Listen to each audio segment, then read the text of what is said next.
Welcome everyone. I'm just making a video to help with the workout of the textbook, and we are adding and subtracting positive integers.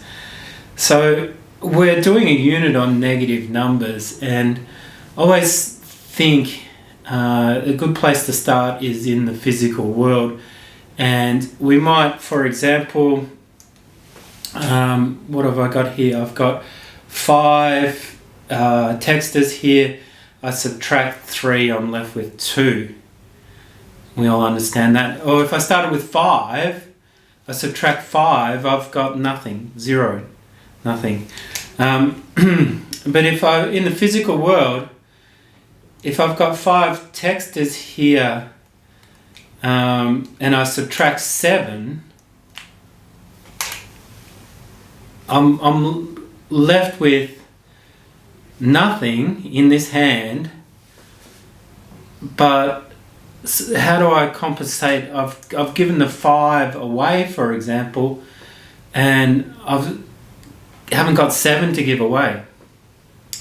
But in mathematics we might say, well, you owe me 2, or how are we going to represent that? It's -2. Okay. And those ideas have been around for a long time. No surprise, a lot of those ideas are to do with finance. Okay. Imagine if these were gold bars and you told me you wanted 7 of them. I've only got 5 to give you. I might give you the 5 gold bars, but certainly would be signing some paperwork or a contract before I give you what I physically had. And say if you wanted another extra 2, well, where am I going to borrow them from? And then if I'm going to borrow them to give to you, then we're in a complicated type of situation. So it's no real surprise that the idea of negative numbers has come through financial transactions. So what we're going to do today is start off really simply.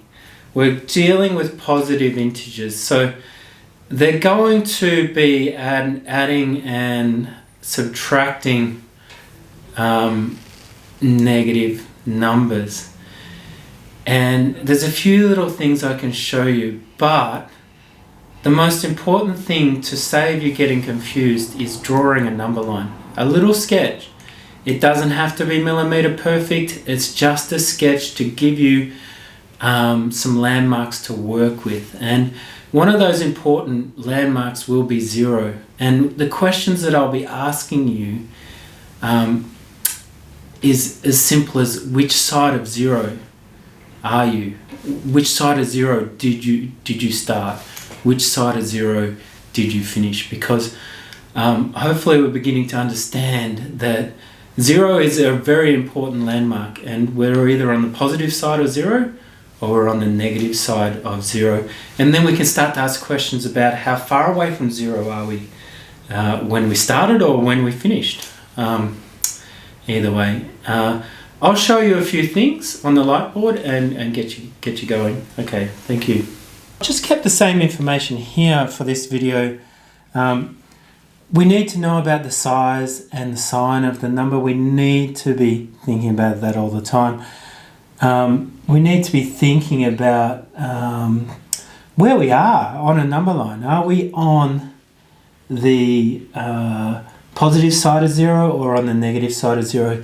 So there's one of my key questions for you. Is always, which side of 0 are you, either at the start or at the finish? Okay, they're the things that I want you thinking about. And we're just adding and subtracting some positive numbers here. And like I talked to you about, if we had 10 plus 2, that's equal to 12. Okay. In the same sense, if we had 12 minus 2, that's equal to 10, or we had 12 minus 10 is equal to 2. we have been doing this kind of work, and you guys have been doing this kind of work in primary school and been getting good at that sort of thing. And finally, we all understand that 12 subtract 12, well, that's going to be 0. Okay? The nice part of that fits in with our knowledge of the real world, right? There's physical things. These numbers here could represent physical things. If we had 12 of them and then we give 12 of them away or sold 12, we have 0 left, okay? The next step is thinking about, well, what happens if we had 12 and subtracted 19? Well, that's, in the physical world, that's a problem because I've only got 12. But it shouldn't stop us doing our mathematics here. And we would realize, hopefully we would realize when we're thinking about the number line here, we'd be thinking, oh, well, there's 0. I call it going into negative territory. All right, so I'm going in past 0, keep moving left, past 0, and I'm going to end up at -7 in this situation here. And hopefully we're okay with that, okay? There's a couple of other things I need to show you, and I just might clean the board here and start again. It shouldn't take me too long to do. And we'll move into this space where we just need to be thinking a little bit more carefully about what we're doing. What happens if I started at -2? So the thinking here, a quick sketch on a number line. Let's locate 0 here. Let's put -2 here. Here's my starting position. And I kind of think of mapping out what's happening, moving left and right, and reading things as I'm starting at -2. And what am I asked to do next? I'm asked to add 3. So that's going to take me past 0, and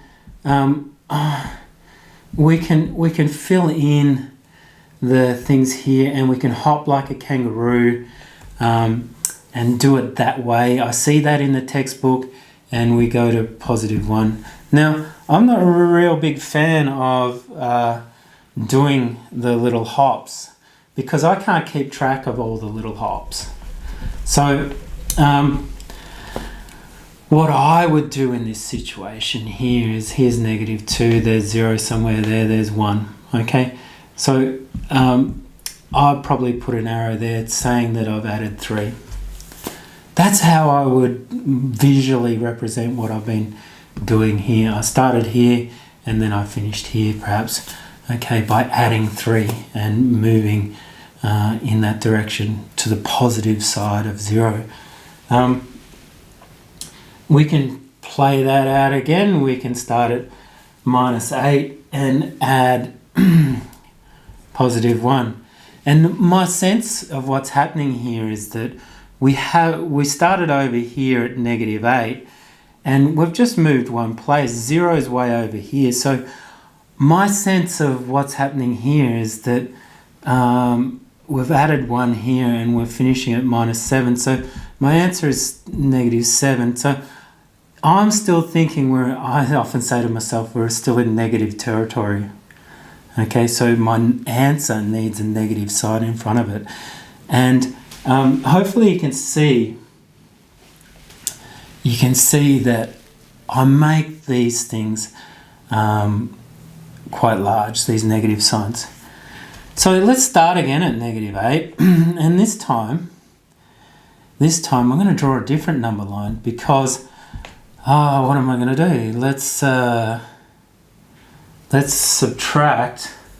Let's make life easy for ourselves.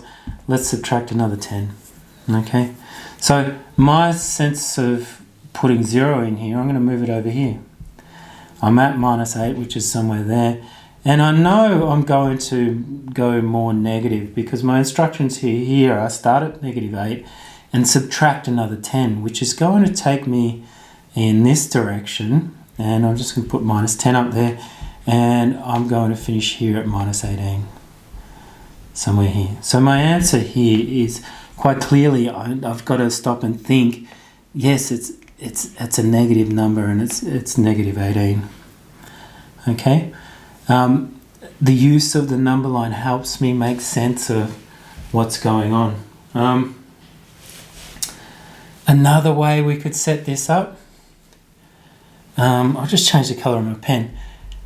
There's nothing, and it's often set up in the textbook like this, plus in brackets a negative 10. Okay? Those brackets there are just to help you see that that's a negative number. Okay? We don't really need it. Okay? So you can work that way. Look here, we're starting at -8. We're told to add another negative 10 would be the way I read this. And that's going to take me in the same direction and make my answer -18. Okay? So they're the types of things that we're on the lookout here when we're just adding and subtracting positive integers. It's just getting this sense of what's going on. And I can't say it strongly enough. If you're not unsure, or you're not sure, or map it out. Do a quick little sketch to help you make sense of the question, and make sure, you know, like I said to you, which side of 0 are you working on? Which side of 0 do you start? Which side of 0 do you finish? They're all critical questions that I'm often asking myself as I'm doing mathematics, especially when it involves negative numbers.